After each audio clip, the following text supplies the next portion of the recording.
2000 মানুষকে তো শুধুমাত্র জুলাই আর আগস্ট মাসে আপনারা হত্যা করবেন। এত বড় ঘটনা, এত বড় বর্বরতা, এত বড় নির্মমতা, এমন নির্মম হত্যাযজ্ঞের পরেও যদি আপনাদের মধ্যে এতটুকু অনুশোচনা না হয়, অপেক্ষা করেন, আপনাদের জন্য আরো বড় গজব অপেক্ষা করতেছে। অনুশোচনা আসা দরকার। আমাদের কাছে না বলেন, অন্তত ঘরে নিজেরা বলা বলি করে যে এটা ঠিক হয় না। একটা মানুষের ক্ষমতার মস্তক টিকানোর জন্য 2000 মানুষের প্রাণ কেড়ে নিতে হবে। শুধু 2000 মানুষ, অন্তত 50,000 মানুষ গুরুতর আহত হয়ে তারা পঙ্গুত্বকে বরণ করে সারা জীবন পঙ্গু হিসেবে জীবনযাপন করতে হবে। কেন? শুধুমাত্র ক্ষমতার মস্তককে আঁকড়ে থাকার জন্য।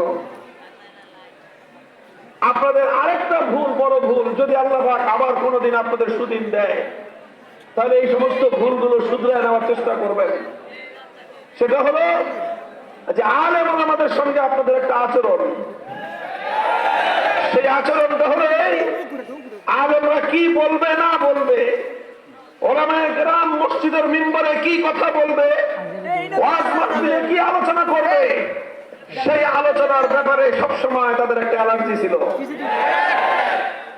কোন কথা তাদের বিপক্ষে গেলেই তারা কালনাগিনীর মতো ফস করে উঠে, ছবল মারার চেষ্টা করে, বোঝার চেষ্টা করে না যে এই কথাটা তো আল্লাহর কোরআনের কথা।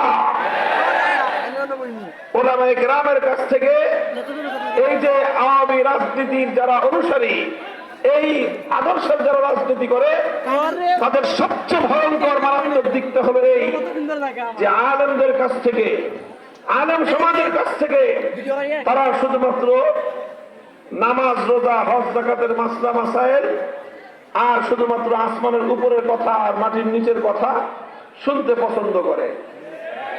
কিন্তু আলেম সমাজ যখনই রাষ্ট্র নিয়ে, সংবিধান নিয়ে, রাজনৈতিক আদর্শ নিয়ে, আল্লাহর কোরআন বিরোধী বিভিন্ন নীতি পলিসি নিয়ে যখনই আলোচনা করে, তখনই তারা রিঅ্যাক্ট করে, তখনই তারা আলেমদের বিপক্ষে চলে যায়। আর তাদের দলীয় রাজনীতির আদর্শ ঠিক রাখার জন্য কোরআনের বিরুদ্ধে তারা দাঁড়িয়ে যায়, আলেম সমাজের বিরুদ্ধে তারা দাঁড়িয়ে যায়, ইসলামের বিপক্ষে তারা দাঁড়িয়ে যায়।